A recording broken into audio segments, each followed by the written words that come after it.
Greetings y'all, it's Coloco. Despite the success of the Switch, a lot of fans are asking the obvious question. Where are the third-party games? Personally, I believe it's not that big of an issue, but that's another topic altogether. One that I talked about in my last video. Some are beginning to say that it was Nintendo fans who owned a Wii U and their lack of appreciating third-party games that are at fault. Today I'm going to explain why the lack of third-party support on the Switch is not the fault of Wii U owners. Now for those of you that don't know, the Wii U tried releasing with a lot of third-party games at launch. As a matter of fact, the most launch games of any system ever or since. Yeah, that's right. The Wii U of all systems had the most games at launch. Unfortunately, this didn't stop the Wii U from becoming a total failure, and these and most third-party games released during the system's life cycle didn't sell well at all. When you look at the numbers, they definitely do not look good. Specifically, this list right here. But things are not always what they seem. Yeah, when you directly compare most of the multi-plat titles, they obviously sold more on the PlayStation 3s and Xbox 360s of the world. But is this a direct result of Nintendo fans not caring about third-party support? Two words will explain what happened. Install base. The Wii U owners actually bought third-party titles. The problem is, there wasn't enough Wii U owners. In other words, if 5% of gamers bought the same game for the Xbox 360 with an install base of 84 million, and the same percentage of gamers bought the game for the Wii U with an install base of 14 million, obviously, the 360 is going to appear like they care more for third-party games, but that doesn't mean that Nintendo owners don't. If you don't believe me, well, the numbers never lie. So let's take a look at them. Starting with Scribblenauts Unlimited. Scribblenauts is a series that started on the DS handheld system, where it sold 2.12 million on an install base of 154 million. In other words, 1.4% of DS owners bought the game. This game came out for the Wii U as well as the 3DS. Now, if you're a Wii U owner and you're a Nintendo fan, why would you pick up an indie type of game that was $10 more on the Wii U when you could pick it up on your 3DS? The game sold close to 300,000 more on it. Despite this, 2.7% of gamers who owned a Wii U bought it. Monster Hunter Tri. I think this game performed well on the Wii U, considering it released on the Wii as well as the 3DS, selling close to 6 million altogether. Also, it sold more than any previous Monster Hunter that had released on a home console, specifically the PS3 and PS2, both systems which install base were leagues away from the Wii U. 5% of Wii U owners bought this game. Sniper Elite version 2. This game was not good on its Xbox 360 and PS3 releases, as you can see by the reviews, and none of them broke over 1 million on those systems in sales. Hey, you know what's a good idea? Re-releasing a worse version a whole year later. Who was going to buy this? No one, and that's exactly what happened. Next, Tekken Tag Tournament 2. This game sold 180,000 copies on the Wii U, 340,000 copies on the 360, despite the 360 having more than 5 times its user base. That equates to approximately 1.3% of Wii U owners buying this game to 0.4% of Xbox owners. Yeah, if you're going to say Nintendo owners didn't buy this, you would have to say the same of Xbox owners. Next, Warriors Orochi 3 Hyper. Just disregard the fact that this game came out a year after Warriors Orochi 3 on the PS3, was regarded as a worse version, and sold just about as good percentage-wise, 0.6% as the PS3 version, 0.8%. Next, Watch Dogs. Wow, Watch Dogs, man. Bombed on the Wii U. No sense in even talking percentages. This game just didn't sell. Oh wait, what's that? Got like a little mouse? What is it?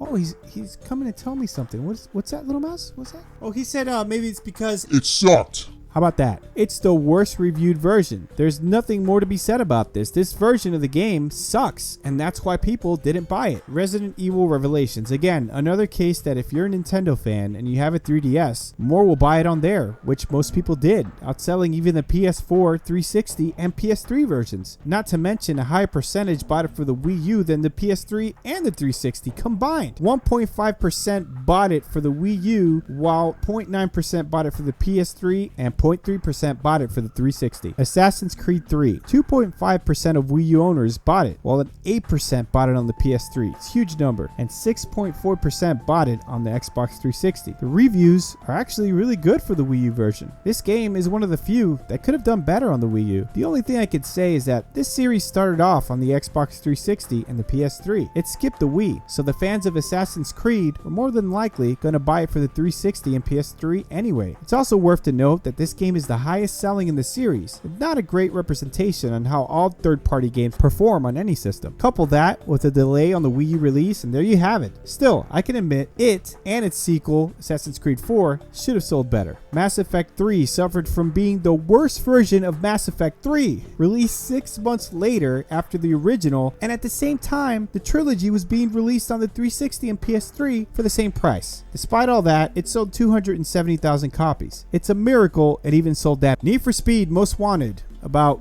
1.9% bought this on the 360, 3.5% bought this for the PS3, 1.9% bought it for the Wii U. This game was decently reviewed as well. Maybe if it would have released 5 months before when the original titles released, it would have sold better. Still, it performed around where it should have. Injustice: Gods Among Us. This is a game that came out at the same time as the Xbox 360 and PS3. 1.4% of Wii U owners bought this game, while 1.4% bought it for PS3 and 1.6% bought it for Xbox 360. Wow, would you look at that? Timely release of a quality game and very similar results. Who would have thunk? Ninja Gaiden 3 barely sold better on the 360 and PS3, but percentage-wise performed much better on the Wii U, with 1.3% of Wii U owners buying it, with only 0.3% buying it for the 360 and 0.5% buying it for PS3. Nothing to see here. Move along. The Amazing Spider-Man. 0.9% of PS3 gamers bought this game, 0.9% bought it on the 360, and 0.6% bought it on the Wii U, while also buying similar amounts on the Wii, 3DS, and DS. Yes, it released on all 4 of Nintendo's systems. Might have undersold on the Wii U a bit, but nothing too different from its competitors. Same as its sequel. Batman Arkham City was a monstrous performer on the PS3 and Xbox 360. On the PS3, 6.7% of gamers bought it, while 5.6% bought the game on Xbox 360, despite coming out a whole year after the PS3 and 360 versions, and despite it being the worst reviewed, 2.7% of Wii U owners bought this game. Batman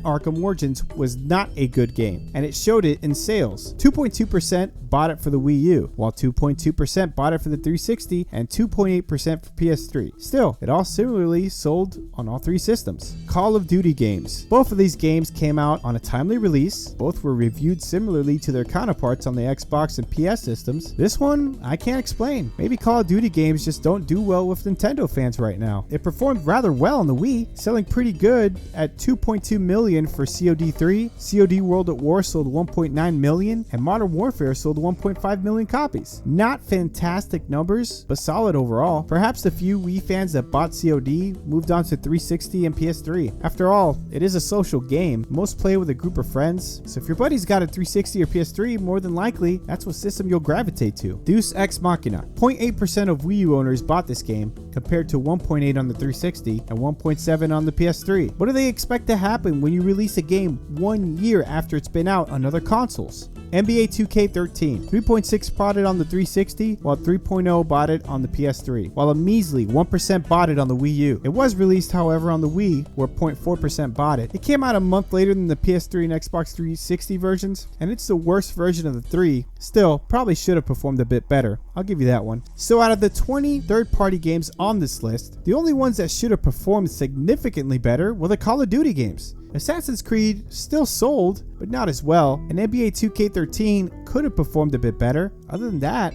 percentage-wise, third-party games sold just as well as the games on the 360 and PS3. A lot of times, even more. So, whose fault is it? The Wii U owners? Third-party developers? Plot twist. It was Nintendo's fault. The Wii U was a failure from the get-go. It was underpowered, confusing, gimmicky. The name sucked. The advertising was horrible, and it was overpriced. It's not the fault of Nintendo fans that bought it and supported it the best way they could. There's nothing they could have done to change the outcome. The problem was there wasn't a big enough install base for those third-party games to sell. The numbers don't lie. So there you have it. The real reason why third-party games didn't sell on the Wii U, and the real reason we don't have any on the Switch. Do you agree? Do you disagree? Let me know below. And if you enjoyed this video, I ask that you please hit that like and subscribe button, and I promise to do my best to make more videos like this. Thanks for watching.